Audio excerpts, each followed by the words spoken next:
The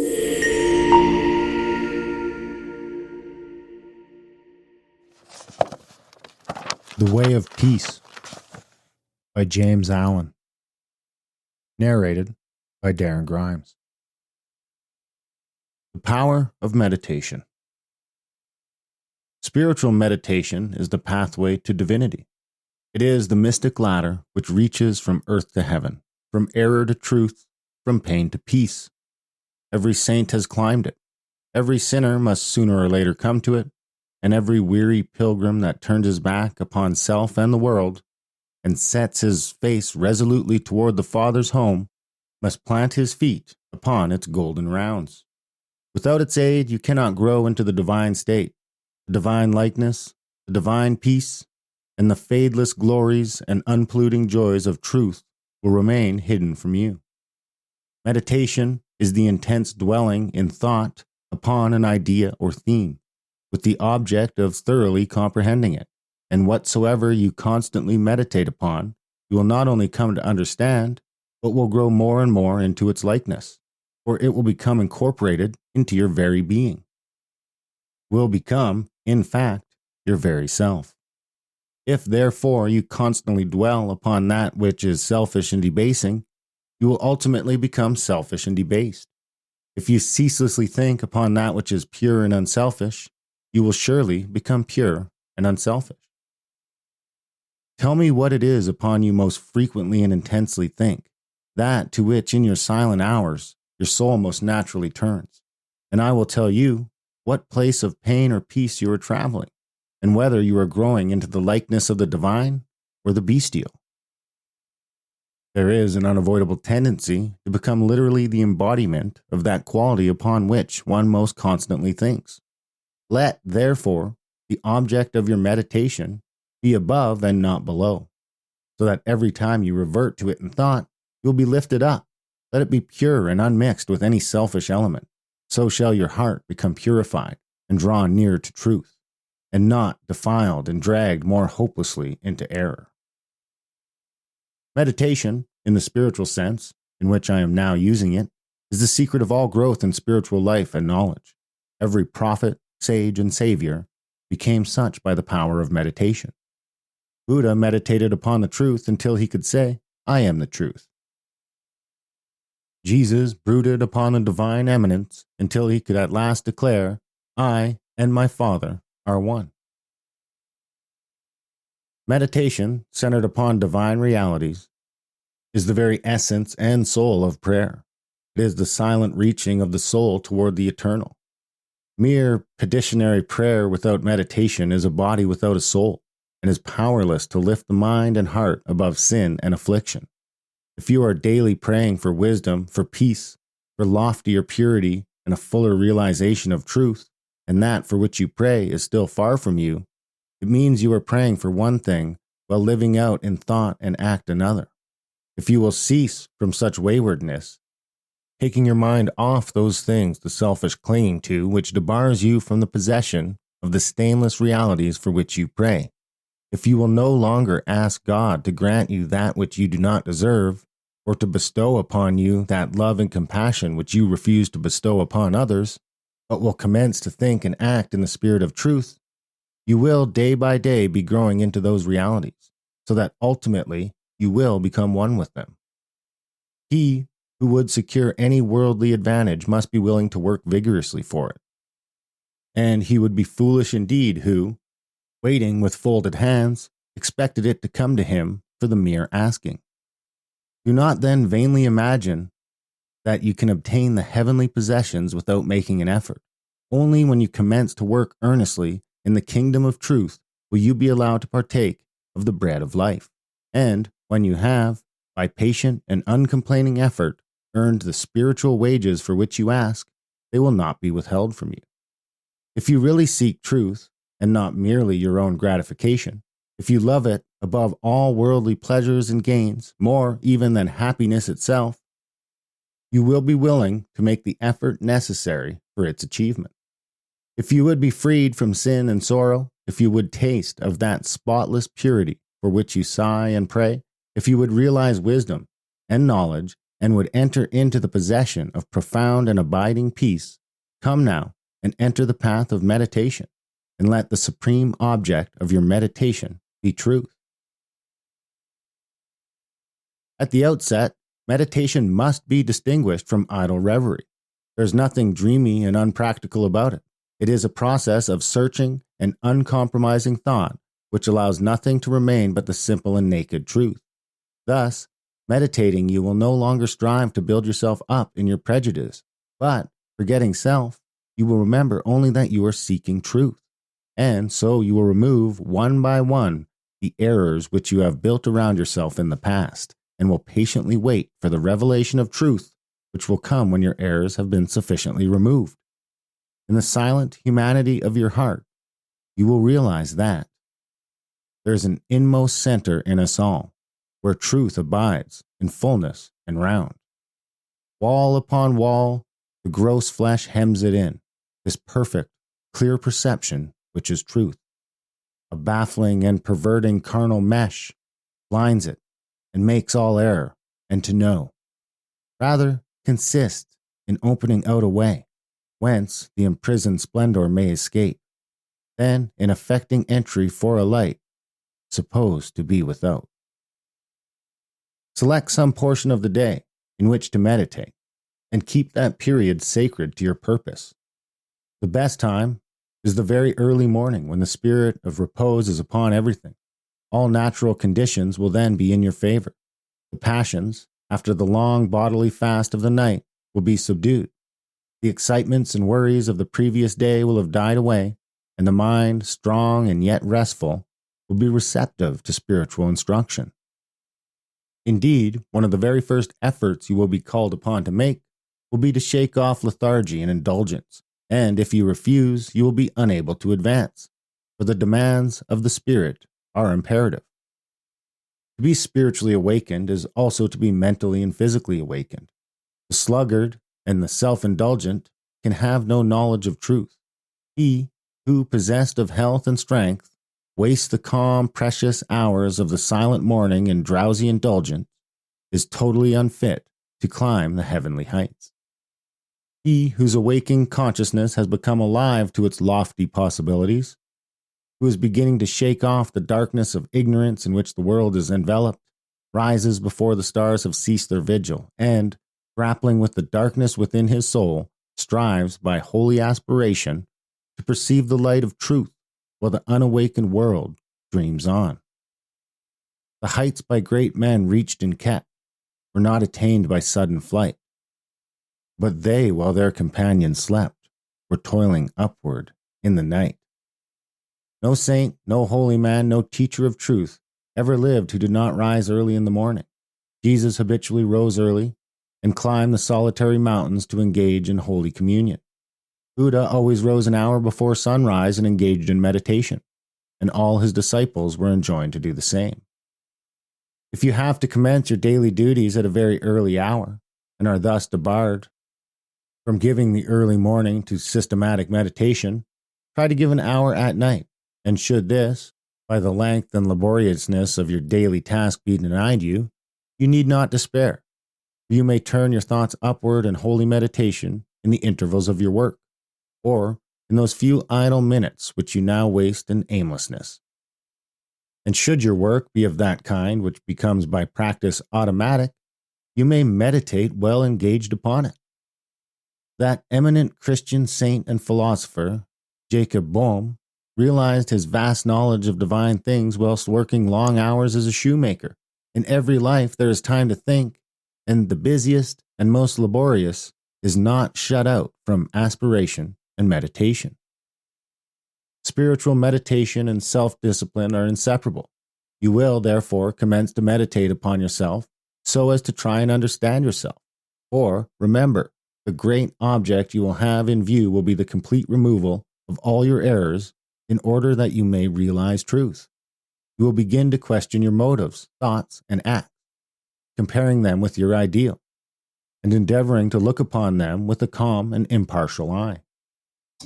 In this manner, you will be continually gaining more of that mental and spiritual equilibrium without which men are but helpless straws upon the ocean of life. If you are given to hatred or anger, you will meditate upon gentleness and forgiveness, so as to become acutely alive to a sense of your harsh and foolish conduct. You will then begin to dwell in thoughts of love, of gentleness, of abounding forgiveness, and as you overcome the lower by the higher, there will gradually, silently steal into your heart a knowledge of the divine law of love with an understanding of its bearing upon all the intricacies of life and conduct. And in applying this knowledge to your every thought, word, and act, you will grow more and more gentle, more and more loving, more and more divine. And thus, with every error, every selfish desire, every human weakness, by the power of meditation is it overcome. And as each sin, each error is thrust out, a fuller and clearer measure of the light of the truth illumines the pilgrim soul. Thus, meditating, you will be ceaselessly fortifying yourself against your only real enemy, your selfish, perishable self, and will be establishing yourself more and more firmly in the divine and imperishable self that is inseparable from truth. The direct outcome of your meditations will be calm, spiritual strength, which will be your stay and resting place in the struggle of life. Great is the overcoming power of holy thought, and the strength and knowledge gained in the hour of silent meditation will enrich the soul with saving remembrance in the hour of strife, of sorrow, or of temptation. As by the power of meditation you grow in wisdom, you will relinquish more and more your selfish desires, which are fickle, impermanent, and productive of sorrow and pain, and will take your stand with increasing steadfastness and trust upon unchangeable principles, and will realize heavenly rest. The use of meditation is the acquirement of a knowledge of eternal principles, and the power which results from meditation is the ability to rest upon and trust those principles, and so become one with the eternal. The end of meditation is, therefore, direct knowledge of truth, God, and the realization of divine and profound peace. Let your meditations take their rise from the ethical ground which you now occupy. Remember that you are to grow into truth by steady perseverance. If you are an Orthodox Christian, meditate ceaselessly upon the spotless purity and divine excellence of the character of Jesus, and apply his every precept to your inner life and outward conduct, so as to approximate more and more towards his perfection. Do not be as those religious ones who, refusing to meditate upon the law of truth and put into practice the precepts given to them by their master, are content to formally worship, to cling to their particular creeds, and to continue the ceaseless round of sin and suffering. Strive to rise, by the power of meditation, above all selfish clinging to partial gods or party creeds, above dead formalities and lifeless ignorance, thus walking the high way of wisdom, with mind fixed upon the spotless truth. You shall know no halting place short of the realization of truth. He who earnestly meditates first perceives a truth, as it were, afar off, and then realizes it by daily practice. It is only the doer of the word of the truth that can know of the doctrine of truth. For though by pure thought the truth is perceived, it is only actualized by practice. Said the divine Gautama, the Buddha, he who gives himself up to vanity and does not give himself up to meditation, forgetting the real aim of life and grasping at pleasure, will in time envy him who has exerted himself in meditation.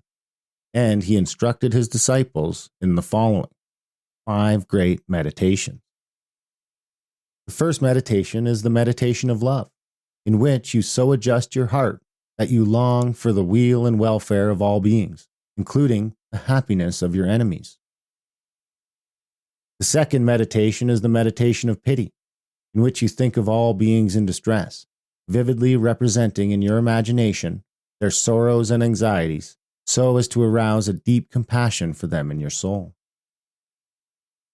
The third meditation is the meditation of joy, in which you think of the prosperity of others and rejoice with their rejoicings. The fourth meditation is the meditation of impurity, in which you consider the evil consequences of corruption, the effects of sin and diseases, How trivial often the pleasure of the moment, and how fatal its consequences. The fifth meditation is the meditation on serenity, in which you rise above love and hate, tyranny and oppression, wealth and want, and regard your own fate with impartial calmness and perfect tranquility. By engaging in these meditations, the disciples of Buddha arrived at a knowledge of the truth. But whether you engage in these particular meditations or not matters little, so long as your object is truth, so long as you hunger and thirst for the righteousness which is a holy heart and a blameless life. In your meditations, therefore, let your heart grow and expand with ever-broadening love until, freed from all hatred and passion and condemnation, it embraces the whole universe with thoughtful tenderness. As the flower opens its petals to receive the morning light, so open your soul more and more to the glorious light of truth. Soar upward upon the wings of aspiration. Be fearless and believe in the loftiest of possibilities. Believe that life of absolute meekness is possible. Believe that life of stainless purity is possible. Believe that life of perfect holiness is possible. Believe that the realization of the highest truth is possible. He who so believes climbs rapidly the heavenly hills, whilst the unbelievers continue to grope darkly and painfully in the fog-bound valleys. So believing, so aspiring, so meditating, divinely sweet and beautiful will be your spiritual experiences, and glorious the revelations that will enrapture your inward vision, as you realize the divine love, the divine justice, the divine purity, the perfect law of God, or God. Great will be your bliss and deep your peace. Old things will pass away, and all things will become new. The veil of the material universe, so dense and impenetrable to the eye of error, so thin and gauzy to the eye of truth, will be lifted, and the spiritual universe will be revealed. Time will cease, and you will live only in eternity. Change and morality will no more cause you anxiety and sorrow, for you will become established in the unchangeable, and will dwell in the very heart of immortality. Star of Wisdom. Star that of the birth of Vishnu, birth of Krishna, Buddha, Jesus, told the wise ones, heavenward looking, waiting, watching for thy gleaming, in the darkness of the nighttime, in the starless gloom of midnight, shining herald of the coming, of the kingdom, of the righteous, teller of the mystic story, of the lowly birth of Godhead, in the stable of the passion, in the manger of the mind soul, silent stinger of the secret, of compassion, deep and holy, to the heart with sorrow burdened, to the soul with waiting weary. Star of all surpassing brightness, thou again dost deck the midnight, thou again dost cheer the wise ones, watching in the creedal darkness, weary of the endless battle, with the grinding blades of error, tired of lifeless, useless idols, of the dead forms of religion, spent with watching for thy shining. Thou hast ended their despairing. Thou hast lighted up their pathway. Thou hast brought again the old truce to the hearts of all thy watchers, to the souls of them that love thee. Thou dost speak of joy and gladness, of the peace that comes of sorrow. Blessed are they that can see thee, weary wanderers in the nighttime. Blessed they who feel the throbbing, in their bosoms feel the pulsing, of a deep love stirred within them by the great power of thy shining. Let us all learn thy lesson truly, learn it faithfully and humbly. Learn it meekly, wisely, gladly, ancient star of holy Vishnu. The two masters, self and truth.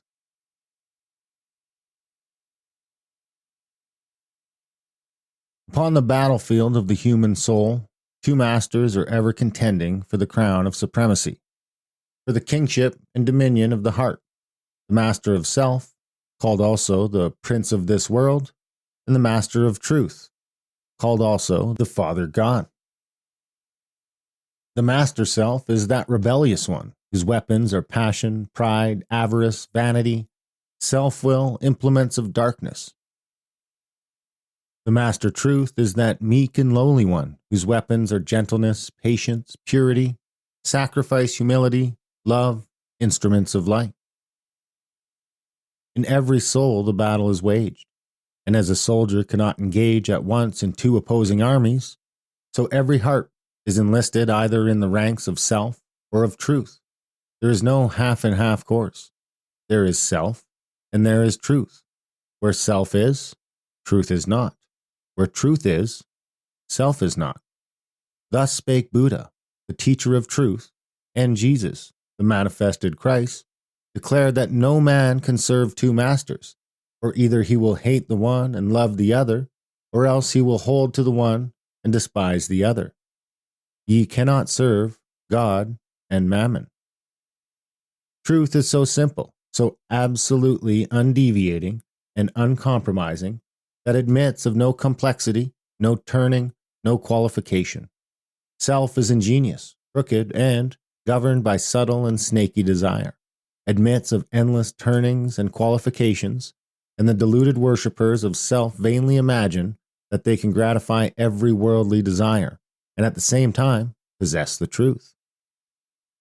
But the lovers of truth worship truth, with no sacrifice of self, and ceaselessly guard themselves against worldliness and self-seeking. Do you seek to know and to realize truth? Then you must be prepared to sacrifice, to renounce the utmost. For truth, in all its glory, can only be perceived and known when the vast vestige of self has disappeared. The eternal Christ declared that he who would be his disciple must deny himself daily. Are you willing to deny yourself? To give up your lusts, your prejudices, your opinions? If so, you may enter the narrow way of truth and find that peace from which the world is shut out.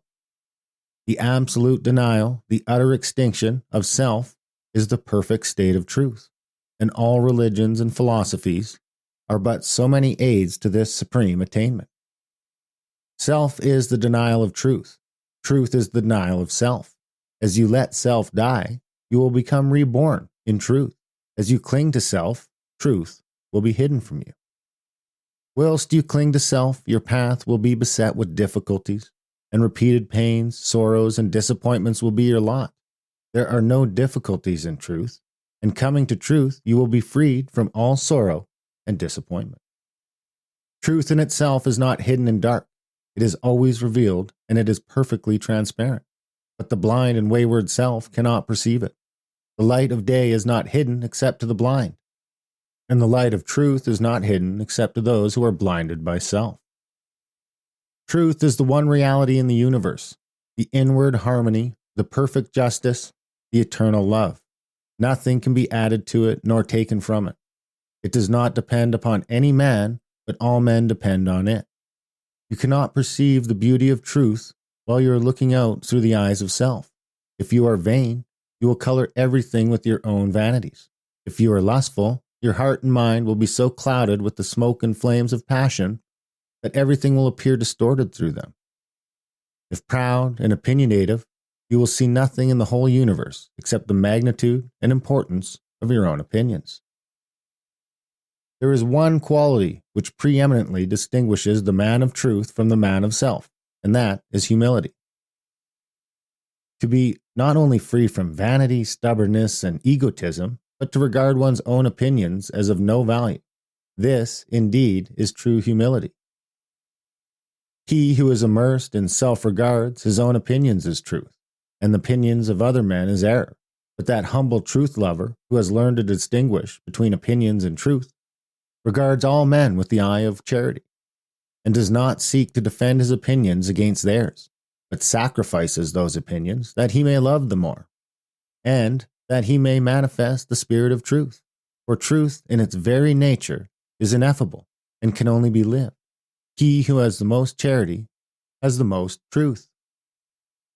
Men engage in heated controversies and foolishly imagine they are defending the truth, when in reality they are merely defending their own petty interests and perishable opinions. The followers of self take up arms against others. The followers of truth takes up arms against himself. Truth, being unchangeable and eternal, is independent of your opinion and of mine. We may enter into it or we may stay outside. But both our defense and our attack are superfluous and are hurled back upon ourselves.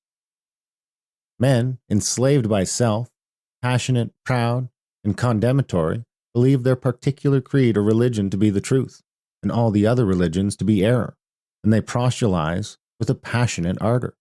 There is but one religion, the religion of truth. There is but one error, the error of self. Truth is not a formal belief. It is an unselfish, holy, and aspiring heart. And he who has truth is at peace with all and cherishes all with thoughts of love. You may easily know whether you are a child of truth or a worshiper of self if you will silently examine your mind, heart, and conduct. Do you harbor thoughts of suspicion, enmity, envy, lust, pride, or do you strenuously fight against these? If the former, you are chained to self, no matter what religion you may profess. If the latter, you are a candidate for truth, even though outwardly you may profess no religion. Are you passionate, self-willed, ever seeking to gain your own ends, self-indulgent and self-centered? Or are you gentle, mild, unselfish, quit of every form of self-indulgence? And are you ever ready to give up your own? If the former self is your master, if the latter, truth is the object of your affection. Do you strive for riches? Do you fight with passion for your party? Do you lust for power and leadership? Are you given to ostentation and self-praise? Or have you given up the love of riches? Have you relinquished all strife? Are you content to take the lowest place and to be passed by unnoticed? And have you ceased to talk about yourself and to regard yourself with the self-complacent pride? If the former, even though you may imagine you worship God, the God of your heart is self. If the latter, even though you may withhold your lips from worship, you are dwelling with the Most High. The signs by which the truth lover is known are unmistakable. Hear the holy Krishna declare them in Sir Edwin Arnold's beautiful rendering of the Bhagavad Gita. Fearlessness, singleness of soul, the will, always strive for wisdom, opened hand, and governed appetites, and piety, and love of lonely study, humbleness, uprightness, heed do injure not which lives, truthfulness, slowness unto wrath and mind, and lightly letteth go what others prize, and equanimity and charity, which spieth no man's faults, and tenderness, towards all that suffer a contented heart, fluttered by no desires, a bearing mind, modest and grave, with manhood nobly mixed, with patience, fortitude, and purity, an unrevengeful spirit never given to rate itself too high. Such be the signs, O Indian prince, of him whose feet are set on that fair path which leads to heavenly birth. When men, lost in the devious ways of error and self, have forgotten the heavenly birth, the state of holiness and truth, they set up artificial standards by which to judge one another and make acceptance of and adherence to their own particular theology, the test of truth. And so men are divided one against another, and there is ceaseless enmity and strife, and unending sorrow and suffering.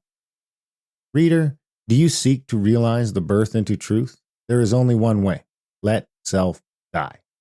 All those lusts, appetites, desires, opinions, limited conceptions, and prejudices to which you have hitherto so tenaciously clung, let them fall from you. Let them no longer hold you in bondage, and truth will be yours.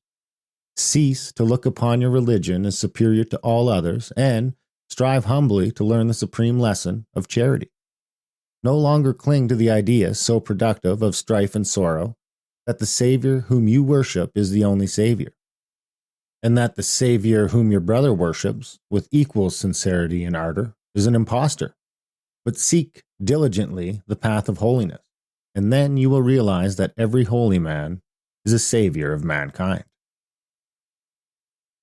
The giving up of self is not merely the renunciation of outward things. It consists of the renunciation of the inward sin, the inward error, not by giving up vain clothing, not by relinquishing riches, not by abstaining from certain foods, not by speaking smooth words, not by merely doing these things as the truth found, but by giving up the spirit of vanity, by relinquishing the desire of riches, by abstaining from the lust of self-indulgence, by giving up all hatred, strife, condemnation, and self-seeking, and becoming gentle and pure at heart.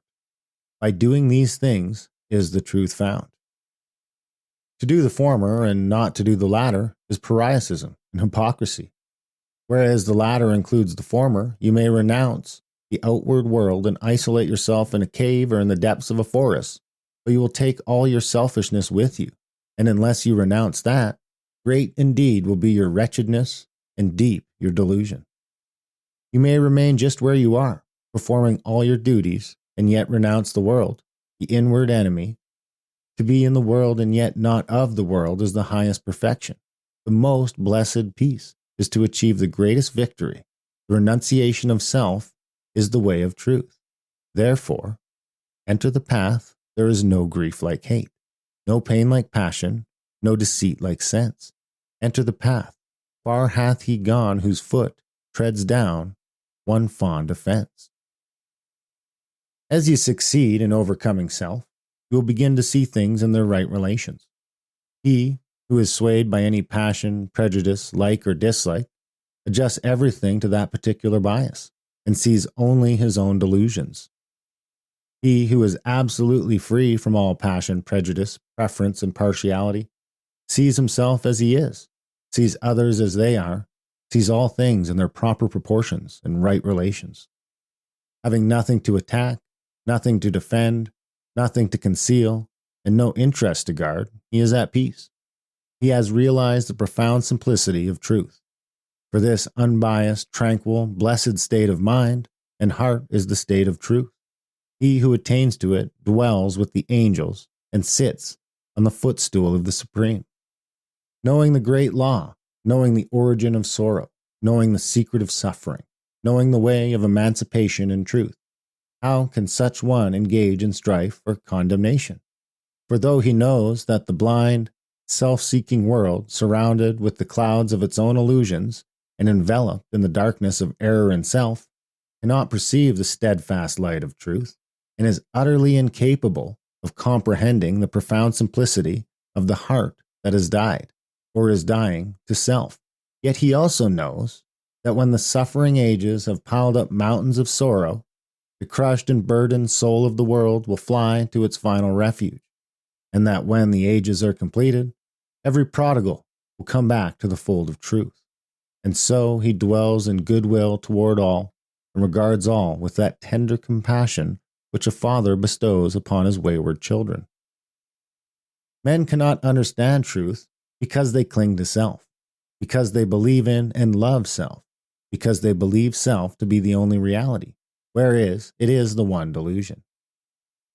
When you cease to believe in and love self, you will desert it, and will fly to truth, and will find the eternal reality.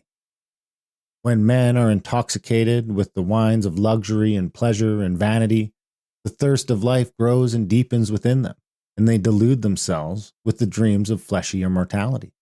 But when they come to reap the harvest of their own sowing, and pain and sorrow supervene, then crushed and humiliated, relinquishing self and all the intoxications of self, they come with aching hearts to the one immortality, the immortality that destroys all delusions, the spiritual immortality in truth.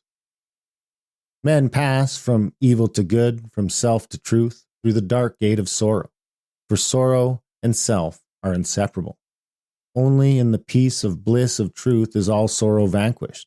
If you suffer disappointment because your cherished plans have been thwarted, or because someone has not come up to your anticipations, it is because you are clinging to self. If you suffer remorse for your conduct, it is because you have given way to self. If you are overwhelmed with chagrin and regret because of the attitude of someone else towards you, it is because you have been cherishing self. If you are wounded on account of what has been done to you or said of you, it is because you are walking in the painful way of self. All suffering is of self. All suffering ends in truth. When you have entered into and realized truth, you will no longer suffer disappointment, remorse, and regret, and sorrow will flee from you. Self is the only prison that can ever bind the soul. Truth is the only angel that can bid the gates unroll. And when he comes to call thee, arise and follow fast. His way may lie through the darkness, but it leads to light at last. The woe of the world is of its own making. Sorrow purifies and deepens the soul, and the extremity of sorrow is the prelude to truth. Have you suffered much? Have you suffered deeply? Have you pondered seriously upon the problem of life? If so, you are prepared to wage war against self and to become a disciple of truth. The intellectual, who does not see the necessity for giving up self, frame endless theories about the universe and call them truth. But do thou pursue that direct line of conduct, which is the practice of righteousness, and thou wilt realize the truth which has no place in theory and which never changes? Cultivate your heart, water it continually with unselfish love and deep felt pity, and strive to shut out from all thoughts and feelings which are not in accordance with love. Return good for evil, love for hatred, gentleness for ill treatment, and remain silent when attacked. So shall you transmute all your selfish desires into the pure gold of love, and self will disappear in truth. So will you walk blamelessly among men, yoked with the easy yoke of lowliness, and clothed with the divine garment of humility. O come, weary brother, thy struggling and striving, and thou in the heart of the Master of Truth. Across self's drear desert, why wilt thou be driving? Athirst for the quickening waters of truth. When here, by the path of thy searching and sinning, flows life's gladsome stream, lies love's oasis green. Come turn thou and rest, now the end and beginning. Thou sought and the searcher, the seer and the seen, thy master sits not in the unapproached mountains, nor dwells in the mirage which floats on the air. Nor shalt thou discover his magical fountain in pathways of sand that encircle despair. In Selford's dark desert cease warily seeking the odorous attacks of the feet of thy king. And if thou wouldst hear the sweet sound of his speaking, be deaf to all voices that emptily sing. Flee the vanishing places, renounce all thou hast, leave all thou lovest, and naked and bare. Thyself at the shrine of the innermost cast, the highest, the holiest, the changeless is there. Within in the heart of the silence he dwelleth. Leave sorrow and sin, leave thy wandering sore. Come bathe in his joy, whilst he, whispering, telleth thy soul what it seeketh, and wander no more. Then cease, weary brother, thy struggling and striving. Find peace in the heart of the Master of Truth. Across self's dark desert cease wearily driving. Come drink at the beautiful waters of truth.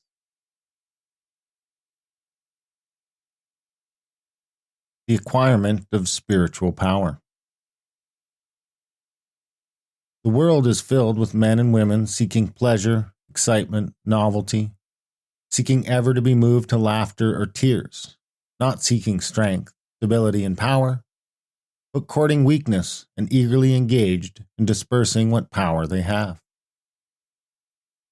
Men and women of real power and influence are few, because few are prepared to make the sacrifice necessary to the acquirement of power, and fewer still are ready to patiently build up character. To be swayed by your fluctuating thoughts and impulses is to be weak and powerless. To rightly control and direct those forces is to be strong and powerful. Men of strong animal passions have much of the ferocity of the beast, but this is not power. The elements of power are there, but it is only when this ferocity is tamed and subdued by the higher intelligence that real power begins. And men can only grow in power by awakening themselves to higher and ever higher states of intelligence and consciousness. The difference between a man of weakness and one of power lies not in the strength of the personal will, for the stubborn man is usually weak and foolish, but in that focus of consciousness which represents their states of knowledge. The pleasure seekers, the lovers of excitement, the hunters after novelty, and the victims of impulse and hysterical emotion lack that knowledge of principles which gives balance, stability, and influence. A man commences to develop power when, checking his impulses and selfish inclinations, he falls back upon the higher and calmer consciousness within him, and begins to steady himself upon principle. The realization of unchanging principles in consciousness is at once the source and secret of the highest power. When, after much searching and suffering and sacrificing, the light of an eternal principle dawns upon the soul, a divine calm ensues, and joy unspeakable gladdens the heart. He who has realized such a principle ceases to wander and remains poised and self-possessed. He ceases to be passion's slave and becomes a master's builder in the temple of destiny. The man that is governed by self and not by principle changes his front when his selfish comforts are threatened, deeply intent upon defending and guarding his own interests. He regards all means as lawful that will subserve that end. He is continually scheming as to how he may protect himself against his enemies, being too self-centered to perceive that he is his own enemy. Such a man's work crumbles away, for it is divorced from truth and power. All effort that is grounded upon self perishes.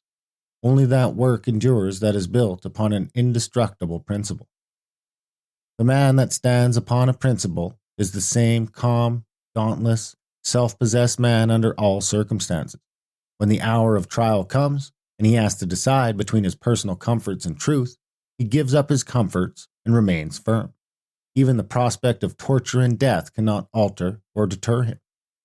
The man of self regards the loss of his wealth, his comforts, or his life as the greatest calamities which can befall him. The man of principle looks upon these incidents as comparatively insignificant and not to be weighed with loss of character, loss of truth. The desert truth is, to him, the only happening which can really be called a calamity. It is the hour of crisis which decides who are the minions of darkness and who the children of light. It is the epoch of threatening disaster, ruin, and persecution which divides the sheep from the goats and reveals to the reverential gaze of succeeding ages the men and women of power. It is easy for a man, so long as he is left in the enjoyment of his possessions, to persuade himself that he believes in and adheres to the principles of peace, brotherhood, and universal love. But if, when his enjoyments are threatened, or he imagines they are threatened, he begins to clamor loudly for war, he shows that he believes in and stands upon not peace, brotherhood, and love, but strife, selfishness, and hatred. He who does not desert his principles when threatened, with the loss of every earthly thing, even to the loss of reputation and life, is the man of power, is the man whose every word and work endures, is the man whom the afterworld honors, reveres, and worships. Rather than desert that principle of divine love on which he rested, and in which all his trust was placed, Jesus endured the utmost extremity of agony and deprivation, and today the world prostrates itself at his pierced feet in rapt adoration. There is no way to the acquirement of spiritual power except by that inward illumination and enlightenment which is the realization of spiritual principles, and those principles can only be realized by constant practice and application. Take the principle of divine love and quietly and diligently meditate upon it with the object of arriving at a thorough understanding of it. Bring its searching light to bear upon all your habits, your actions, your speech, and intercourse with others, your every secret thought and desire. As you persevere in this course, the divine love will become more and more perfectly revealed to you, and your own shortcomings will stand out in more and more vivid contrast, spurring you on to a renewed endeavor.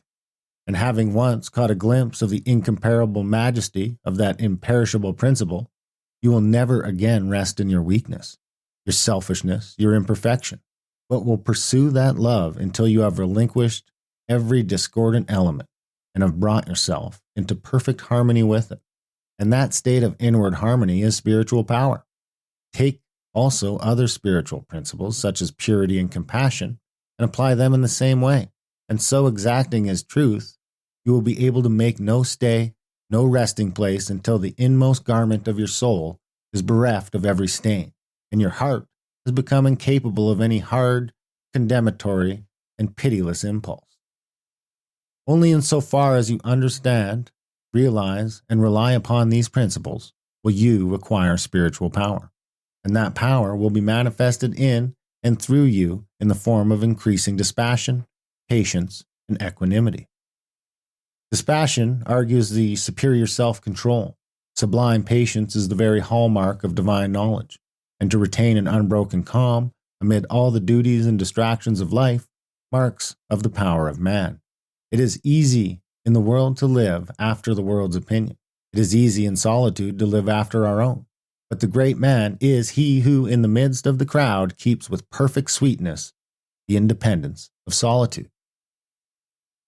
Some mystics hold that perfection, dispassion, is the source of that power by which miracles, so-called, are performed. And truly, he who has gained such perfect control of all his interior forces that no shock, however great, can for one moment unbalance him, must be capable of guiding and directing those forces with a master hand.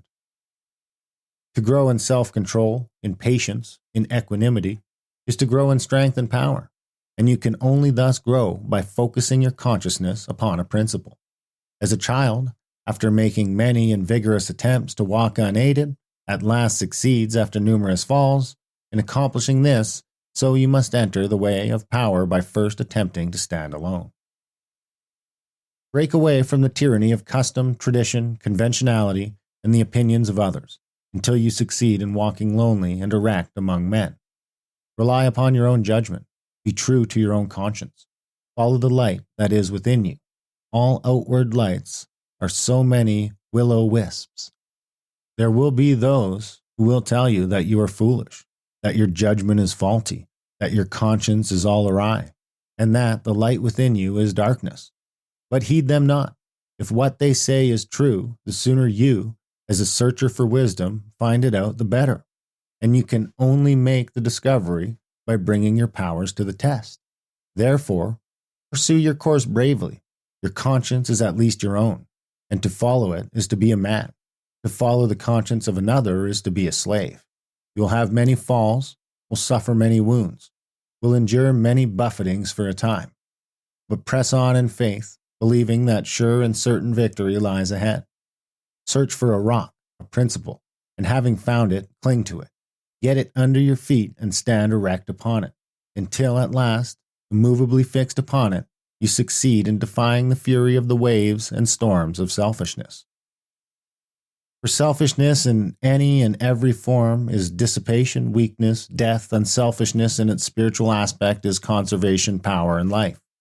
As you grow in spiritual life and become established upon principles, you will become as beautiful and as unchangeable as those principles, will taste of the sweetness of their immortal essence, and will realize the eternal and indestructible nature of the God within. No harmful shaft can reach the righteous man, standing erect amidst the storms of hate, defying hurt and injury and ban, surrounded by the trembling slaves of fate. Majestic in the strength of silent power, serene he stands, nor changes not nor turns.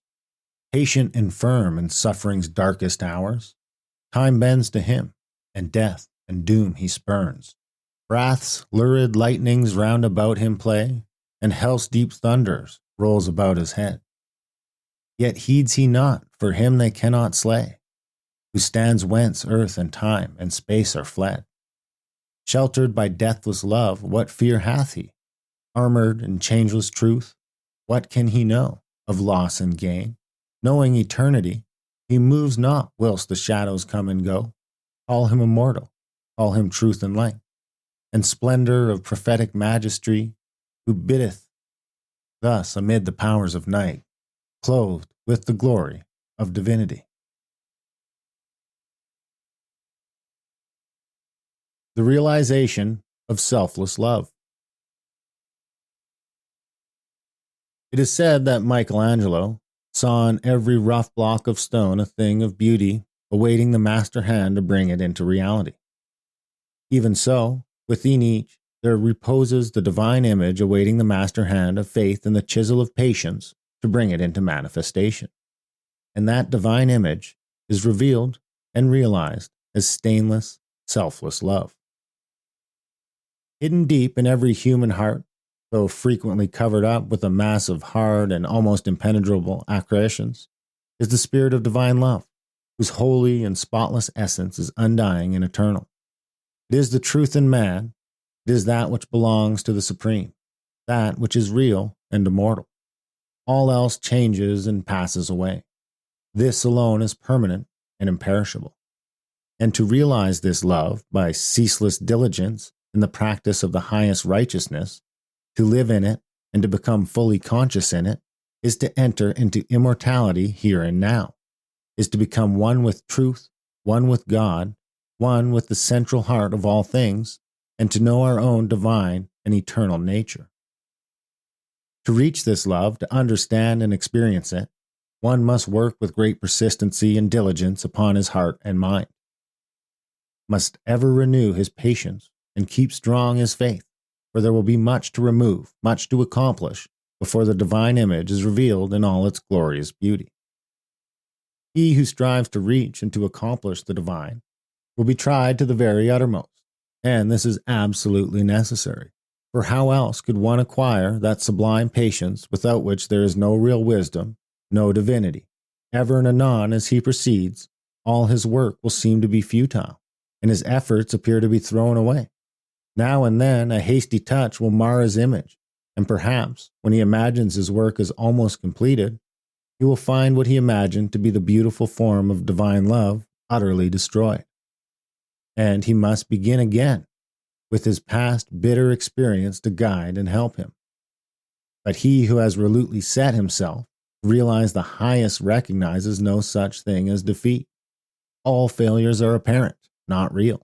Every slip, every fall, every return to selfishness is a lesson learned, an experience gained, from which a golden grain of wisdom is extracted, helping the striver toward the accomplishment of his lofty object, to recognize that all our vices we can frame a ladder if we will but tread beneath our feet each deed of shame, is to enter the way that leads unmistakably toward the divine, and the failings of one who thus recognizes are so many dead selves upon which he rises as upon stepping stones to higher things. Once come to regard your failings, your sorrows and sufferings as so many voices telling you plainly where you are weak and faulty, where you fall below the true and divine. You will then begin to ceaselessly watch yourself, and every slip, every pang of pain will show you where you are set to work, and what you have to remove out of your heart in order to bring it nearer to the likeness of the divine, nearer to the perfect love. And as you proceed, day by day, detaching yourself more and more from the inward selfishness, the love that is selfless will gradually become revealed to you. And when you are growing patient and calm, when your petulances, tempers, and irritabilities are passing away from you, and the more powerful lusts and prejudices cease to dominate and enslave you, then you will know what the divine is, awakening within you that you are drawing near to the eternal heart, that you are not far from that selfless love, the possession of which is peace and immortality. Divine love is distinguished from human loves in this supremely important particular. It is free from partiality. Human loves cling to the particular object to the exclusion of all else, and when that object is removed, great and deep is the resultant suffering to the one who loves. Divine love embraces the whole universe, and, without clinging to any part, contains within itself the whole. And he who comes to it by gradually purifying and broadening his human loves until all the selfish and impure elements are burnt out of them, ceases from suffering. It is because human loves are narrow and confined and mingled with selfishness that they cause suffering. No suffering can result from that love which is so absolutely pure that it seeks nothing for itself. Nevertheless, human loves are absolutely necessary as steps towards the divine, and no soul is prepared to partake of divine love until it has become capable of the deepest and most intense human love. It is only by passing through human loves and human sufferings that divine love is reached and realized. All human loves are perishable like the forms to which they cling, but there is a love that is imperishable and that does not cling to appearances. All human loves are counterbalanced by human hates, but there is a love that admits of no opposite or reaction, divine and free from all taint of self, that sheds its fragrance on all alike. Human loves are the reflections of the divine love and draw the soul nearer to the reality, the love that knows neither sorrow nor change. It is well that the mother, clinging with passionate tenderness to the little helpless form of flesh that lies on her bosom, should be overwhelmed with the dark waters of sorrow when she sees it laid in the cold earth. It is well that her tears should flow and her heart ache, for only thus can she be reminded of the evanescent nature of joys and objects of sense and be drawn nearer to the eternal and imperishable reality. It is well that lover, brother, sister, husband, wife should suffer deep anguish and be enveloped from gloom when the visible object of their affection is torn from them, so that they may learn to turn their affections toward the invisible source of all, where alone abiding satisfaction is to be found. It is well that the proud, the ambitious, the self-seeking should suffer defeat, humiliation, and misfortune, that they should pass through the scorching fires of affliction, for only thus can the wayward soul be brought to reflect upon the enigma of life. Only thus can the heart be softened and purified and prepared to receive the truth. When the sting of anguish penetrates the heart of human love, when gloom and loneliness and desertion cloud the soul of friendship and trust, then it is that the heart turns toward the sheltering love of the eternal and finds rest in its silent peace. And whosoever comes to this love is not turned away comfortless, is not pierced with anguish nor surrounded with gloom, and is never deserted in the dark hour of trial.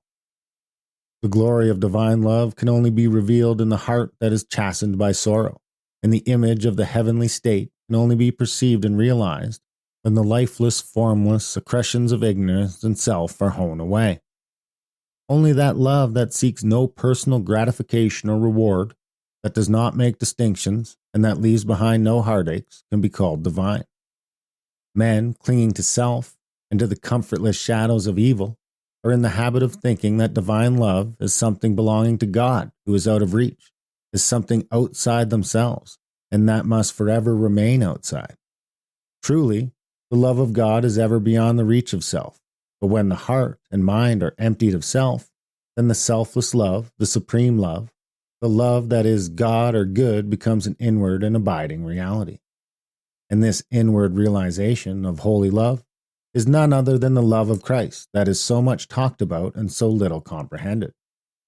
The love that not only saves the soul from sin, but lifts it also above the power of temptation. But how one may attain this sublime realization? The answer, which truth has always given and will ever give to this question is, empty thyself and I will fill thee. Divine love cannot be known until self is dead, for self is the denial of love. And how can that which is known be also denied? Not until the stone of self is rolled away from the sepulchre of the soul does the immortal Christ, the pure spirit of love, hitherto crucified, dead and buried, cast off the bands of ignorance and come forth in all majesty of his resurrection. You believe that the Christ of Nazareth was put to death and rose again. I do not say you err in that belief, but if you refuse to believe that the gentle spirit of love is crucified daily upon the dark cross of your selfish desires, then I say you err in this unbelief and have not yet perceived, even afar off, the love of Christ. You say that you have tasted of salvation in the love of Christ. Are you saved from your temper, your irritability, your vanity, your personal dislikes, your judgment and condemnation of others? If not, from what are you saved? And wherein have you realized the transforming love of Christ? He who has realized the love that is divine has become a new man and has ceased to be swayed and dominated by the old elements of self. He is known for his patience, his purity, his self-control, his deep charity of heart, and his unalterable sweetness. Divine or selfless love is not a mere sentiment or emotion. It is a state of knowledge which destroys the dominion of evil and the belief in evil, and lifts the soul into the joyful realization of the supreme good. To the divinely wise, knowledge and love are one and inseparable. It is toward the complete realization of this divine love that the whole world is moving. It was for this purpose that the universe came into existence, and every grasping at happiness, every reaching out of the soul towards objects, ideas, and ideals is an effort to realize it. But the world does not realize this love at present because it is grasping at the fleeting shadow and ignoring in its blindness the substance. And so suffering and sorrow continue, and must continue until the world, taught by its self-inflicted pains, discovers the love that is selfless and the wisdom that is calm and full of peace. And this love, this wisdom, this peace, this tranquil state of mind and heart may be attained to, may be realized by all who are willing and ready to yield up self, and who are prepared to humbly enter into a comprehension of all the giving up of self involves. There is no arbitrary power in the universe, and the strongest chains of fate by which men are bound are self-forged. Men are chained to that which causes suffering because they desire to be so, because they love their chains, because they think their little dark prison of self is sweet and beautiful, and they are afraid that if they desert that prison, they will lose all that is real and worth having. Ye suffer from yourselves, none else compels, none other holds ye, that ye live and die. And the indwelling power which forged the chains and built around itself the dark and narrow prison can break away when it desires and wills to do so. And the soul does will to do so when it has discovered the worthlessness of its prison, and when long suffering has prepared it for the reception of boundless light and love. As the shadow follows the form, and as smoke comes after fire, so effect follows cause, and suffering and bliss follow the thoughts and deeds of men. There is no effect in the world around us, but has its hidden or revealed cause, and that cause is in accordance with absolute justice. Men reap a harvest of suffering because in the near or distant past they have sown the seeds of evil. They reap a harvest of bliss also as a result of their own sowing of the seeds of good. Let a man meditate upon this. Let him strive to understand it, and he will then begin to sow only seeds of good, and will burn up the tares and weeds which he has formerly grown in the garden of his heart. The world does not understand the love that is selfless because it is engrossed in the pursuit of its own pleasures and cramped within the narrow limits of perishable interests, mistaking in its ignorance those pleasures and interests for real and abiding things. Caught in the flames of fleshy lusts and burning with anguish, it sees not the pure and peaceful beauty of truth. Feeding upon the swinish husks of error and self-delusion, it is shut out from the mansion of all-seeing love. Not having this love, not understanding it, men institute innumerable reforms which involve no inward sacrifice, and each imagines that this reform is going to right the world forever, while he himself continues to propagate evil by engaging it in his own heart. That only can be called reform which tends to reform the human heart, for all evil has its rise there, and not until the world, ceasing from selfishness and party strife, has learned the lesson of divine love, will it realize the golden age of universal blessedness. Let the rich cease to despise the poor, and the poor to condemn the rich. Let the greedy learn how to give, and the lustful learn how to grow pure. Let the partisan cease from strife, and the uncharitable begin to forgive. Let the envious endeavor to rejoice with others, and the slanderers grow ashamed of their conduct. Let men and women take this course, and lo, the golden age is at hand. He, therefore, who purifies his own heart is the world's greatest benefactor. Yet, though the world is and will be for many ages to come, shut out from that age of gold, which is the realization of selfless love, you, if you are willing, may enter it now, by rising above your selfish self, if you will pass from prejudice, hatred, and condemnation to gentle and forgiving love. Where hatred, dislike, and condemnation are, selfless love does not abide. It resides only in the heart that has ceased from all condemnation. You say, "How can I love the drunkard, the hypocrite, the sneak, the murderer? I am compelled to dislike and condemn such men." It is true you cannot love such men emotionally, but when you say that you must perforce dislike and condemn them, you show that you are not acquainted with the great overruling love.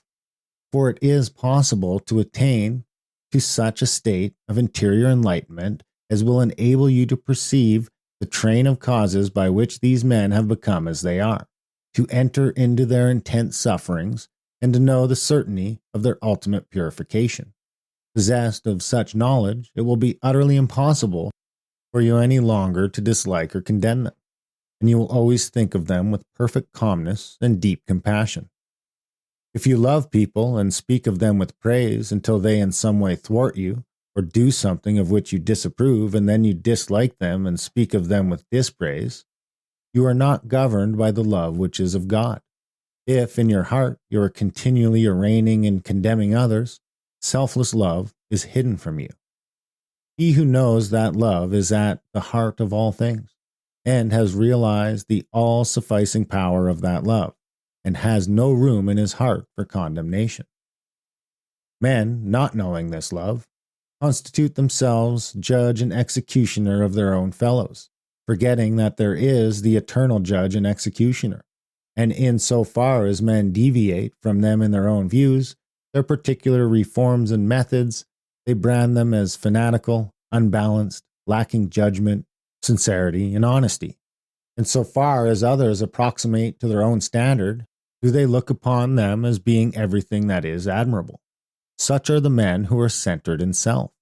But he whose heart is centered in the supreme love does not so brand and classify men, does not seek to convert men to his own views, not to convince them of the superiority of his methods. Knowing the law of love, he lives it and maintains the same calm attitude of mind and sweetness of heart toward all. The debased and the virtuous, the foolish and the wise, the learned and the unlearned, the selfish and the unselfish receive alike the benediction of his tranquil thought. You can only attain to this supreme knowledge, this divine love, by unremitting endeavor and self-discipline, and by gaining victory after victory over yourself. Only the pure in heart see God. When your heart is sufficiently purified, you will enter into the new birth, and the love that does not die, nor change, nor end in pain and sorrow will be awakened within you, and you will be at peace. He who strives for the attainment of divine love is ever seeking to overcome the spirit of condemnation. For where there is pure spiritual knowledge, condemnation cannot exist. And only in the heart that has become incapable of condemnation is love perfected and fully realized. The Christian condemns the atheist satirizes the Christian. The Catholic and the Protestant are ceaselessly engaged in wordy warfare, and the spirit of strife and hatred rules where peace and love should be. He that hateth his brother is a murderer, a crucifier of the divine spirit of love. And until you can regard men of all religions and of no religion with the same impartial spirit, with all freedom from dislike, and with perfect equanimity, you have yet to strive for that love which bestows upon its possessor freedom and salvation. The realization of divine knowledge, selfless love, utterly destroys the spirit of condemnation, disperses all evil, and lifts the consciousness to that height of pure vision where love, goodness, justice are seen to be universal, supreme, all-conquering, and indestructible. Train your mind in strong, impartial, and gentle thought. Train your heart in purity and compassion. Train your tongue to silence and to true and stainless speech. So shall you enter the way of holiness and peace, and shall ultimately realize the immortal love. So living without seeking to convert, you will convince without arguing. You will teach, not cherishing ambition. The wise will find you, and without striving to gain men's opinions, you will subdue their hearts. For love is all-conquering, all-powerful, and the thoughts and deeds and words of love can never perish. To know that love is universal, supreme, all-sufficing, to be freed from the trammels of evil, to be quit of the inward unrest, to know that all men are striving to realize the truth, each in his own way, to be satisfied, sorrowless, serene. This is peace. This is gladness. This is immortality. This is divinity. This is the realization of selfless love. I stood upon the shore and saw the rocks resist the onslaught of the mighty sea. And when I thought how all the countless shocks they had withstood through an eternity, I said, to wear away this solid main, the ceaseless efforts of the waves are vain. But when I thought how they rocks had rent, and saw the sand and shingles at my feet, poor passive remnants of resistance spent, tumbled and tossed where the waters meet, then I saw ancient landmarks 'neath the waves, and knew the waters held the stones their slaves. I saw the mighty work the waters wrought, by patient softness and unceasing flow. How they the proudest promontory brought unto their feet, and massy hills laid low. How the soft drops, the adamantine wall, conquered at last, and brought it to its fall. And then I knew that hard, resisting sin should yield at last to love's soft, ceaseless roll, coming and going, ever flowing in, upon the proud rocks of the human soul, that all resistance should be spent and past, and every heart yield unto it at last. Entering into the infinite. From the beginning of time, man, in spite of his bodily appetites and desires, in the midst of all his clinging to earthly and impermanent things, has ever been intuitively conscious of the limited, transient, and illusionary nature of his material existence, and in his sane and silent moments has tried to reach out in a comprehension of the infinite, and has turned with tearful aspiration towards the restful reality of the eternal heart. While vainly imagining that the pleasures of earth are real and satisfying, pain and sorrow continually remind him of their unreal and unsatisfying nature. Ever striving to believe that complete satisfaction is to be found in material things, he is conscious of an inward and persistent revolt against this belief, which revolt is at once a refutation of his essential mortality, and an inherent and imperishable proof that only in the immortal, the eternal, the infinite, can he find abiding satisfaction and unbroken peace. And here is the common ground of faith. Here is the root and spring of all religion. Here the soul of brotherhood and the heart of love. That man is essentially and spiritually divine and eternal, and that, immersed in mortality and troubled with unrest, he is ever striving to enter into a consciousness of his real nature. The spirit of man is inseparable from the infinite and can be satisfied with nothing short of the infinite, and the burden of pain will continue to weigh upon a man's heart, and the shadows of sorrow to darken his pathway until, ceasing from his wanderings in the dream world of matter, he comes back to his home in the reality of the eternal. As the smallest drop of water detached from the ocean contains all the qualities of the ocean, so man, detached in consciousness from the infinite, contains within him its likeness. And as the drop of water must, by the law of its nature, ultimately find its way back to the ocean and lose itself in its silent depths, so must man, by the unfailing law of his nature, at last return to his source and lose himself in the great ocean of the infinite. To re-become one with the infinite is the goal of man. To enter into perfect harmony with the eternal law is wisdom, love, and peace.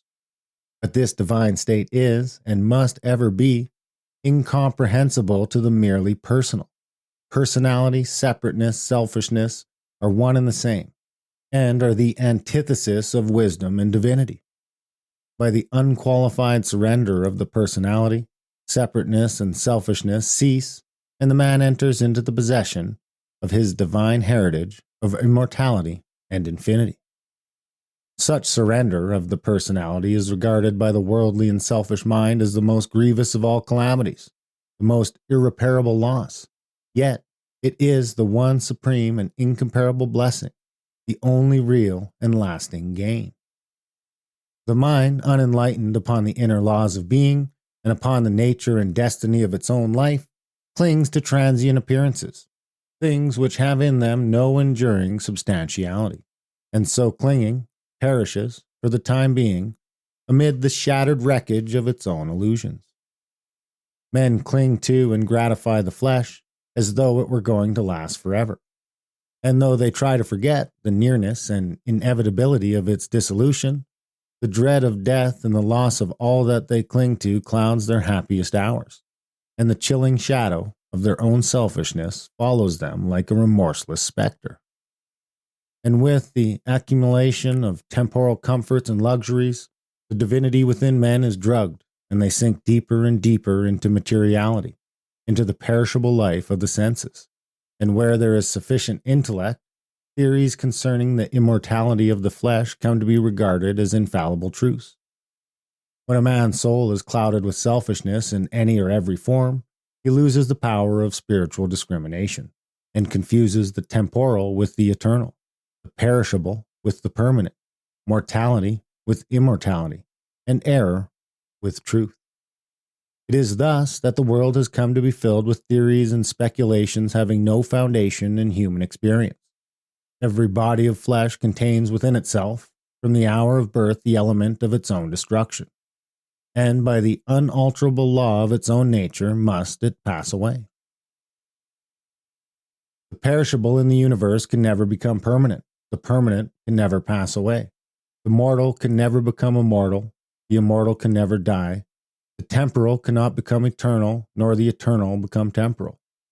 Appearance can never become reality, nor reality fade into appearance. Error can never become truth, nor can truth become error. Man cannot immortalize the flesh, but by overcoming the flesh, by relinquishing all its inclinations, he can enter the region of immortality. God alone hath immortality, and only by realizing the God state of consciousness does man enter into immortality. All nature in its myriad forms of life is changeable, impermanent, unenduring. Only the informing principle of nature endures. Nature is many, and is marked by separation. The informing principle is one, and is marked by unity. By overcoming the senses and the selfishness within, which is the overcoming of nature, man emerges from the chrysalis of the personal and illusory, and wings himself into the glorious light of the impersonal, the region of universal truth, out of which all perishable forms come. Let men, therefore, practice self-denial. Let them conquer their animal inclinations. Let them refuse to be enslaved by luxury and pleasure.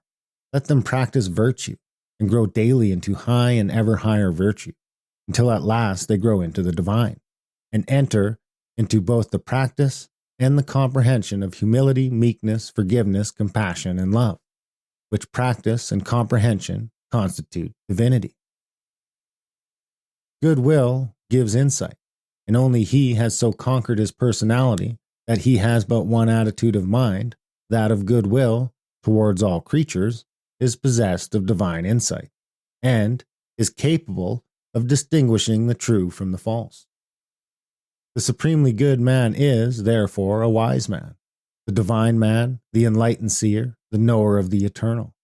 Where you find unbroken gentleness, enduring patience, sublime lowliness, graciousness of speech, self-control, self-forgetfulness, and deep and abounding sympathy, look there for the highest wisdom. Seek the company of such a one, for he has realized the divine. He lives with the eternal. He has become one with the infinite. Believe not him that is impatient, given to anger, boastful, who clings to pleasure and refuses to renounce his selfish gratifications, and who practices not goodwill and far-reaching compassion. For such a one hath not wisdom. Vain is all his knowledge, and his works and words will perish, for they are grounded on that which passes away. Let a man abandon self. Let him overcome the world. Let him deny the personal. By this pathway only can he enter into the heart of the infinite. The world, the body, the personality are mirages upon the desert of time, transitory dreams in the dark night of spiritual slumber. For those who have crossed the desert, those who are spiritually awakened, have alone comprehended the universal reality where all appearances are dispersed and dreaming and delusion are destroyed. There is one great law which exacts unconditional obedience, one unifying principle which is the basis of all diversity, one eternal truth wherein all the problems of earth pass away like shadows. To realize this law, this unity, this truth is to enter into the infinite, is to become one with the eternal.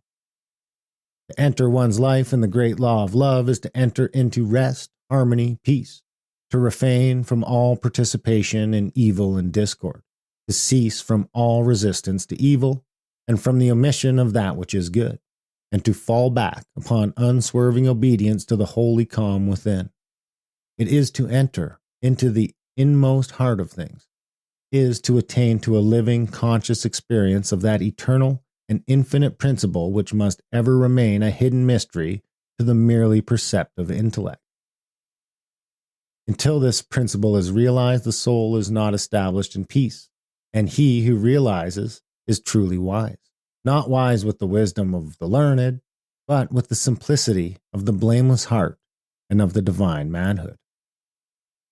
To enter into a realization of the infinite and eternal is to rise superior to time, and the world and the body, which compromise the kingdom of darkness, and is to become established in immortality, heaven, and the spirit, which make up the empire of light.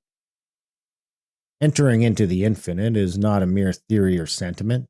It is a vital experience, which is the result of assiduous practice and an inward purification.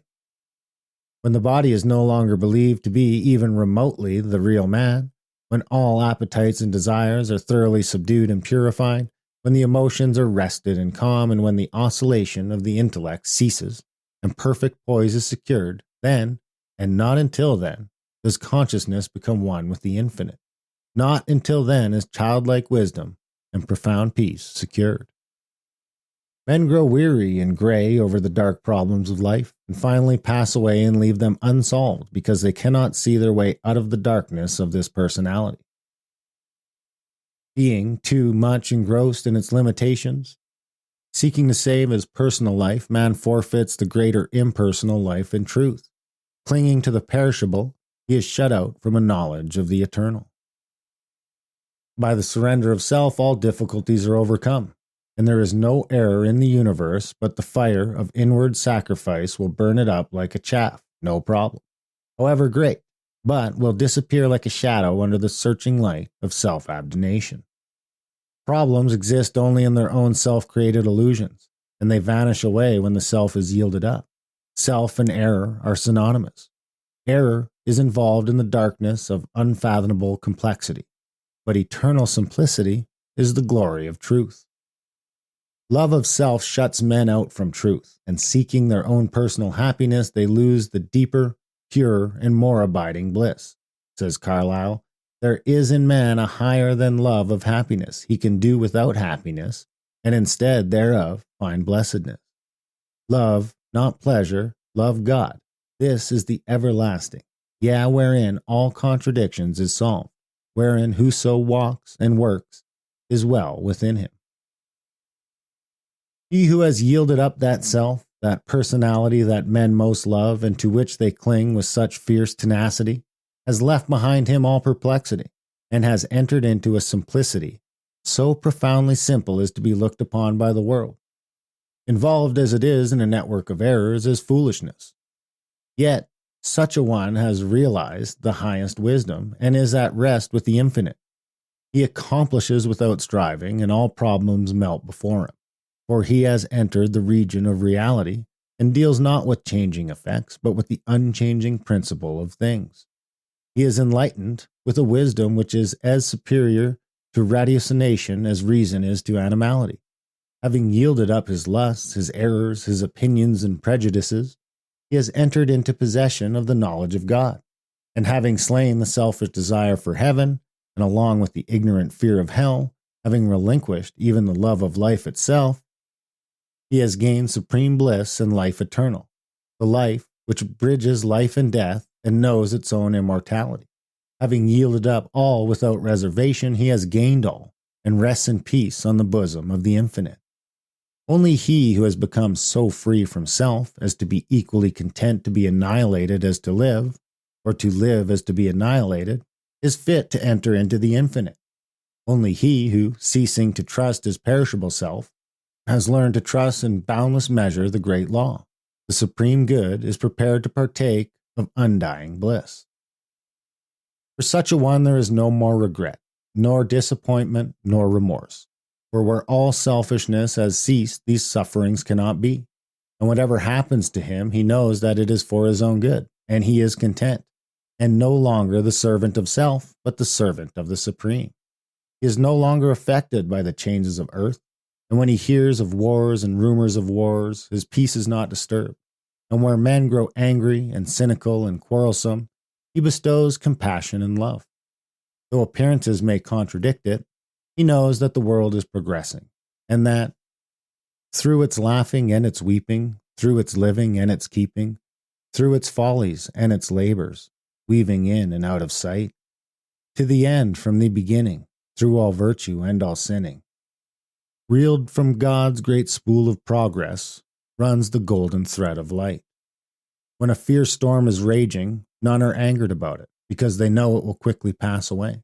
And when the storms of contention are devastating the world, the wise man, looking with the eye of truth and pity, knows that it will pass away, and that out of the wreckage of broken hearts which it leaves behind, the immortal temple of wisdom will be built. Sublimely patient, infinitely compassionate, deep, silent, and pure, his very presence is a benediction. And when he speaks, men ponder his words in their heart, and by them rise to higher levels of attainment. Such is he who has entered into the infinite, who, by the power of utmost sacrifice, has solved the sacred mystery of life. Questioning life and destiny and truth, I sought the dark and labyrinth sphinx, who spake to me this strange and wondrous thing. Concealment only lies in blinded eyes, and God alone can see the form of God. I sought to solve this hidden mystery, vainly by paths of blindness and pain. But when I found the way of love and peace, concealment ceased, and I was blind no more. Then I saw God in with the eyes of God. Saints, sages, and saviors, the laws of service. The spirit of love, which is manifested as a perfect and rounded life, is the crown of being and the supreme end of knowledge upon this earth. The measure of a man's truth is the measure of his love, and truth is far removed from him whose life is not governed by love. The intolerant and condemnatory, even though they profess the highest religion, have the smallest measure of truth, while those who exercise patience, and who listen calmly and dispassionately to all sides, and both arrive themselves at, and incline others to, thoughtful and unbiased conclusions upon all problems and issues, have truth in fullest measure. The final test of wisdom is this: how does a man live? What spirit does he manifest? How does he act under trial and temptation? Many men boast of being in possession of truth who are continually swayed by grief, disappointment, and passion, and who sink under the first little trial that comes along.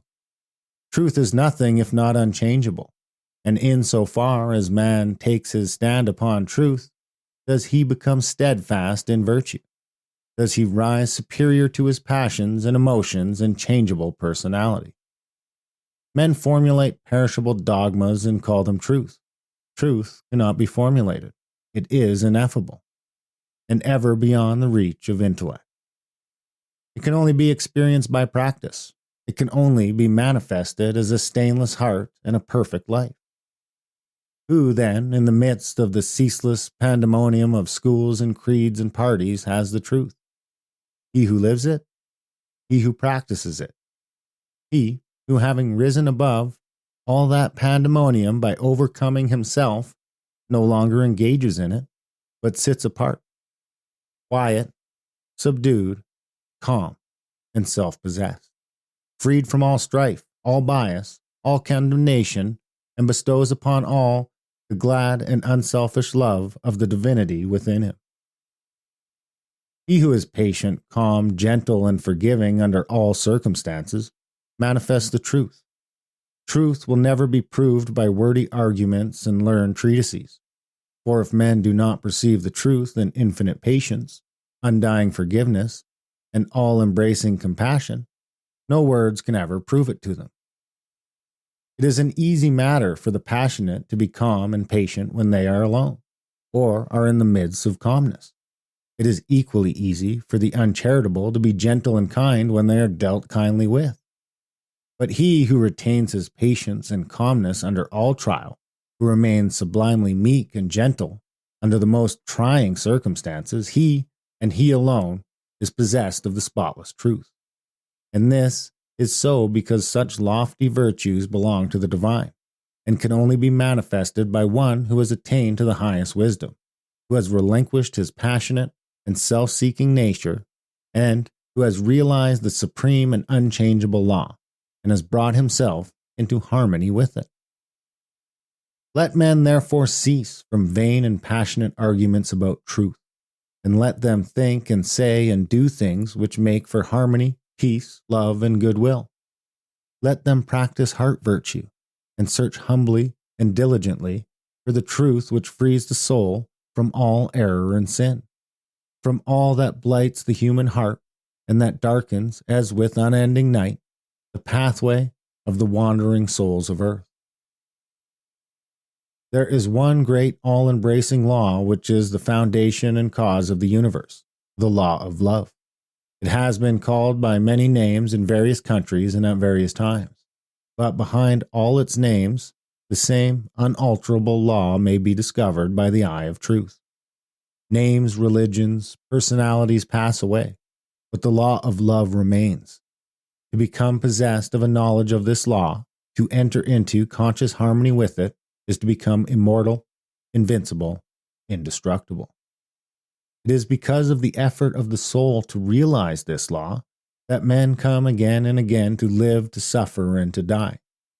And when realized, suffering ceases, personality is dispersed, and the fleshy life and death are destroyed, for consciousness becomes one with the eternal.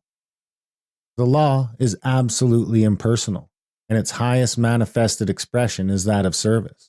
When the purified heart has realized truth, it is then called upon to make the last, the greatest, the holiest sacrifice, the sacrifice of the well-earned enjoyment of truth.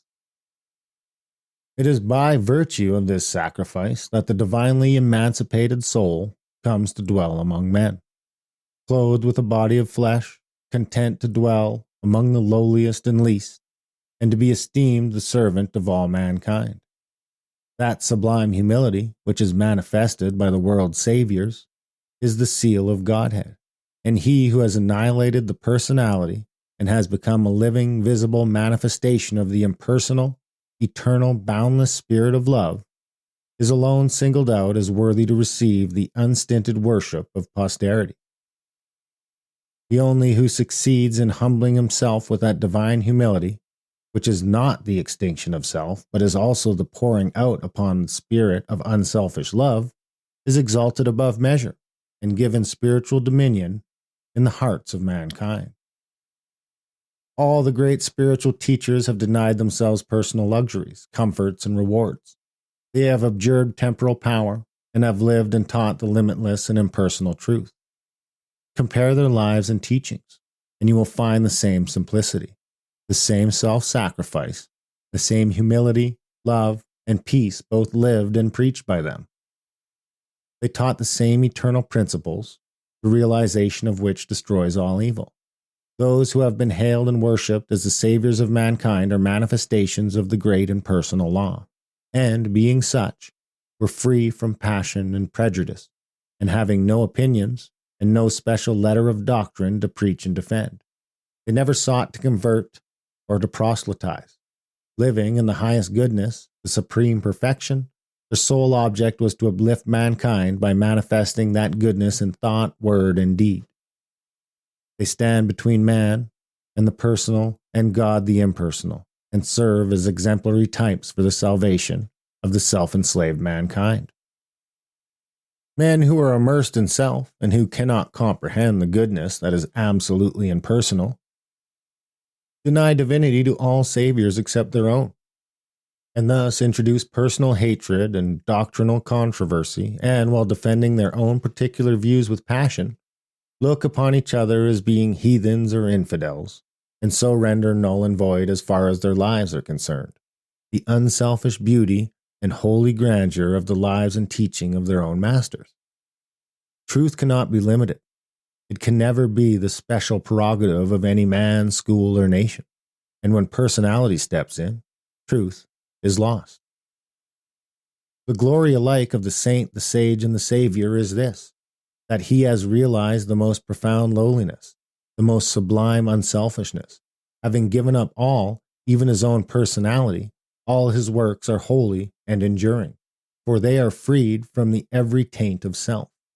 He gives, yet never thinks of receiving. He works without regretting the past or anticipating the future, and never looks for reward. When the farmer has tilled and dressed his land and put in the seed, he knows that he has done all he can possibly do, and that now he must trust to the elements and wait patiently for the course of time to bring about the harvest, and that no amount of expectancy on his part will affect the result. Even so, he who has realized truth goes forth as a sower of the seeds of goodness, purity, love, and peace, without expectancy and never looking for results, knowing that there is the great overruling law which brings about its own harvest in due time, and which is alike the source of preservation and destruction. Men not understanding the divine simplicity of a profoundly unselfish heart look upon their particular Savior as the manifestation of a special miracle, as being something entirely apart and distinct from the nature of things, and as being, in his ethical excellence, eternally unapproachable by the whole of mankind. This attitude of unbelief, for such it is, in the divine perfectibility of man paralyzes effort and binds the souls of men as with strong ropes to sin and suffering. Jesus grew in wisdom and was perfected by suffering. What Jesus was, he became such. What Buddha was, he became such. And every holy man became such by unremitting perseverance in self-sacrifice. Once recognize this, once realize that by watchful effort and hopeful perseverance, you can rise above your lower nature, and great and glorious will be the vistas of attainment that will open out before you. Buddha vowed that he would not relax his efforts until he arrived in the state of perfection, and he accomplished his purpose. What the saints, sages, and saviors have accomplished, you likewise may accomplish if you will only tread the way which they trod and pointed out, the way of self-sacrifice and of self-denying service. Truth is very simple. It says, give up self. Come unto me, away from all that defiles, and I will give you rest. All the mountains of commentary that have been piled upon it cannot hide it from the heart that is earnestly seeking for righteousness. It does not require learning. It can be known in spite of learning. Disguised under many forms of erring self-seeking man, the beautiful simplicity and clear transparency of truth remains unaltered and undimmed, and the unselfish heart enters in and partakes of its shining radiance. Not by weaving complex theories, not by building up speculative philosophies is truth realized, but by weaving the web of inward purity. By building up the temple of stainless life is truth realized. He who enters upon this holy way begins by restraining his passions. This is virtue, and this is the beginning of saintship, and saintship is the beginning of holiness. The entirely worldly man gratifies all his desires and practices no more restraint than the law of the land in which he lives demands. The virtuous man restrains his passions. The saint attacks the enemy of truth in its stronghold within his own heart and restrains all selfish and impure thoughts, while the holy man is he who is free from passion and all impure thought and to whom goodness and purity have become as natural as scent and color are to the flower. The holy man is divinely wise. He alone knows truth in its fullness, and has entered into abiding rest and peace. For him, evil has ceased. It has disappeared in the universal light of the All-God. Holiness is the badge of wisdom, said Krishna to the prince Arjuna. Humbleness, truthfulness, and harmlessness, patience and honor, reverence for the wise, purity, constancy, control of self, contempt of self-delights, self-sacrifice, perception of the certitude of ill, in birth, death, age, disease, suffering, and sin, an ever-tranquil heart in fortune's good and fortune's evil, endeavors resolute, to reach perception of the utmost soul, and grace to understand what gain it were. So to attain, this is true wisdom, Prince, and what is otherwise is ignorant. Whoever fights ceaselessly against his own selfishness and strives to supplant it with all-embracing love is a saint, whether he live in a cottage or in the midst of riches and influence, or whether he preaches or remains obscure. To the worldling, who is beginning to aspire towards higher things, the saint, such as a sweet Saint Francis of Assisi or a conquering Saint Anthony, is a glorious and inspiring spectacle. To the saint, an equally enrapturing sight is that of the sage, sitting serene and holy, the conqueror of sin and sorrow, no more tormented by regret and remorse, and whom even temptation can never reach. And yet even the sage is drawn on by a still more glorious vision, that of the Savior actively manifesting his knowledge in selfless works, and rendering his divinity more potent for good by sinking himself in the throbbing, sorrowing, aspiring heart of mankind. And this only is true service, to forget oneself in love towards all, to love oneself in working for the whole.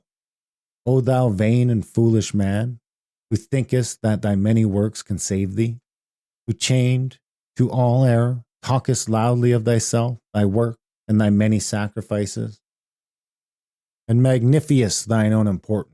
Know this, that though thy fame fill the whole earth, all thy work shall come to dust, and thou thyself be reckoned lower than the least in the kingdom of truth. Only the work that is impersonal can live. The work of self are both powerless and perishable. Where duties, however humble, are done without self-interest and with joyful sacrifice, there is true service and enduring work. Where deeds, however brilliant and apparently successful, are done for love of self, there is ignorance of the law of service, and the work perishes. It is given to the world to learn the one great and divine lesson, the lesson of absolute unselfishness. The saints, sages, and saviors of all time are they who have submitted themselves to this task, and have learned and lived it. All the scriptures of the world are framed to teach this one lesson. All the great teachers reiterate it. It is too simple for the world, which, scorning it, stumbles along in the complex ways of selfishness. A pure heart is the end of all religion and the beginning of divinity. To search for this righteousness is to walk the way of truth and peace. And he who enters this way will soon perceive that immortality, which is independent of birth and death, and will realize that in the divine economy of the universe, the humblest effort is not lost. The divinity of a Krishna, a Gautama, or a Jesus is the crowning glory of self-abnegation, the end of the soul's pilgrimage in matter and mortality. And the world will not have finished its long journey until every soul has become as these, and has entered into the blissful realization of its own divinity. Great glory crowns the heights of hope by arduous struggle won. Bright honor rounds the hoary head that mighty works hath done. Fair riches come to him who strives in ways of golden gain, and fame enshrines his name who works with genius glowing brain. But greater glory waits for him who in the bloodless strife Against self and wrong adopts in love the sacrificial life. And brighter honor rounds the brow of him who mids the scorns of blind idolaters of self accepts the crown of thorns. And fairer, purer riches come to him who greatly strives to walk in ways of love and truth to sweeten human lives. And he who serveth well mankind exchanges fleeting fame for light eternal, joy and peace, and robes of heavenly flame. The realization of perfect peace. In the external universe, there is a ceaseless turmoil, change, and unrest. At the heart of all things, there is undisturbed repose. In this deep silence dwelleth the eternal. Man partakes of this duality, and both the surface change and disquietude and the deep-seated eternal abode of peace are contained within him. As there are silent depths in the ocean which the fiercest storm cannot reach, so there are silent, holy depths in the heart of man which the storms of sin and sorrow can never disturb. To reach this silence and to live consciously in its peace. Discord is rife in the outward world, but broken harmony holds sway at the heart of the universe.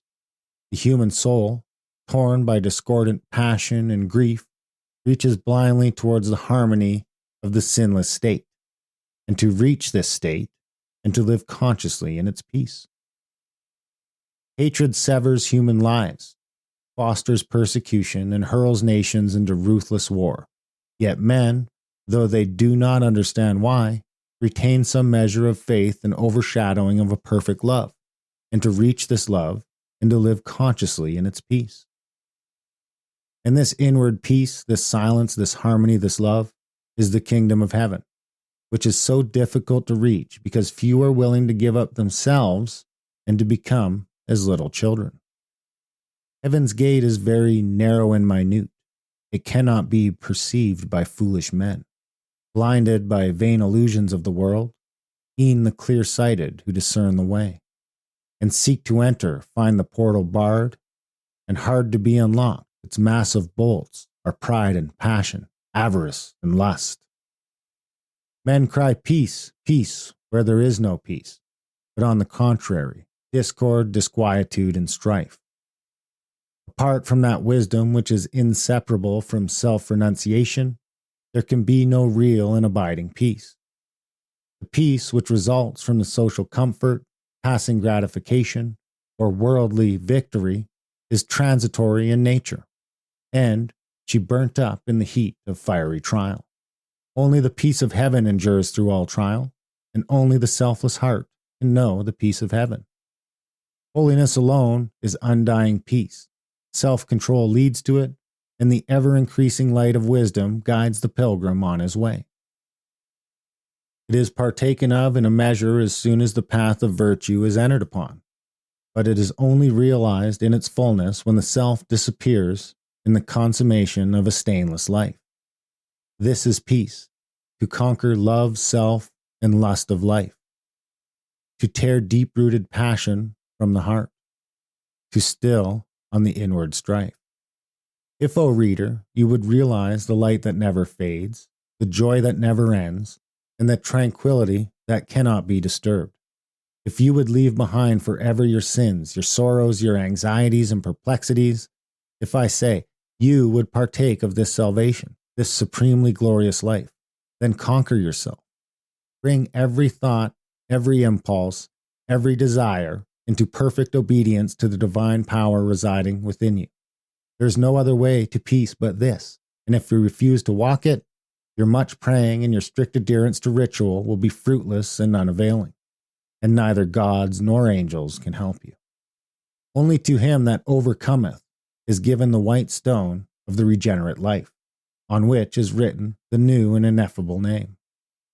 Come away for a while from external things, from the pleasure of the senses, from the arguments of the intellect, from the noise and excitement of the world, and withdraw yourself into the innermost chamber of your heart.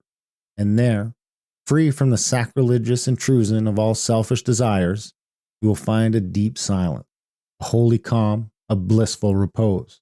And if you will rest a while in that holy place and will meditate there, the faultless eye of truth will open within you, and you will see things as they really are. This holy place within you is your real and eternal self. It is the divine within you, and only when you identify with it can you be said to be clothed in your right mind. It is the abode of peace, the temple of wisdom, the dwelling place of immortality.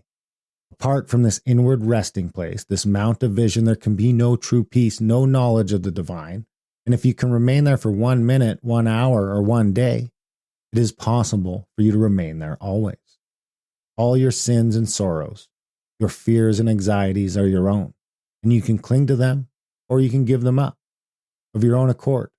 You cling to your unrest of your own accord. You can come to abiding peace by your own accord. No one else can give up sin for you. You must give it up yourself. The greatest teacher can do no more than walk the way of truth for himself and point it out to you. You yourself must walk it for yourself. You can obtain freedom and peace alone by your own efforts, by yielding up that which binds the soul and which is destructive of peace. The angels of divine peace and joy are always at hand, and if you do not see them and hear them and dwell with them, it is because you shut yourself out from them and prefer to be in the company of spirits of evil within you. You are what you will to be, and you wish to be, what you prefer to be. You can commence to purify yourself, and by so doing can arrive at peace, or you can refuse to purify yourself, and so remain with suffering. Step aside, then, come out of the fret and the fever of life, away from the scorching heat of self, and enter the inward resting place where the cooling airs of peace will calm, renew, and restore you. Come out of the storms of sin and anguish. Why be troubled and tempest tossed when the haven of peace of God is yours? Give up all self-seeking. Give up self, and lo, the peace of God is yours. Subdue the animal within you. Conquer every selfish uprising, every discordant voice. Transmute the base metals of your selfish nature into the unalloyed gold of love, and you shall realize the life of perfect peace. Thus subduing, thus conquering, thus transmuting, you will, O reader, while living in the flesh, cross the dark waters of mortality, and will reach that shore upon which the storms of sorrow never beat, and where sin and suffering and dark certainty cannot come. Standing upon that shore, holy, compassionate, awakened, and self-possessed, and glad with unending gladness, you will realize that never the Spirit was born, the Spirit will cease to be never. Never was time it was not, end and beginning are dreams. Birthless and deathless and changeless remaineth the Spirit forever. Death hath not touched it at all, dead though the sound of it seems. You will then know the meaning of sin, sorrow, of suffering, and that the end thereof is wisdom. You will know the cause and the issue of existence. And with this realization, you will enter into rest, for this is the bliss of immortality, this the unchangeable gladness, this the untrammeled knowledge, undefiled wisdom, and undying love. This, and this only, is the realization of perfect peace. O thou who wouldest teach men of truth, hast thou passed through the desert of doubt? Art thou purged by the fires of sorrow? Hath Ruth the fields of opinion cast out? Of thy human heart is thy soul so fair, that no false thought can ever harbor there? O thou who wouldest teach men of love, hast thou passed through the place of despair? Hast thou wept through the dark night of grief? Does it move, now freed from its sorrow and care, thy human heart to pitying gentleness, looking on wrong and hate and ceaseless stress? O thou who wouldest teach men of peace, hast thou crossed the wide ocean of strife? Hast thou found on the shores of silence release from all the wild unrest of life? From thy human heart hath all striving gone, leaving but truth and love and peace alone. The end. Thank you for listening to the James Allen Collection, As a Man Thinketh in the Way of Peace, written by James Allen. Read to you by Graham Dunlop and Darren Grimes. This has been an Adult Brain audiobook production. For more titles like this, check out adultbrain.ca.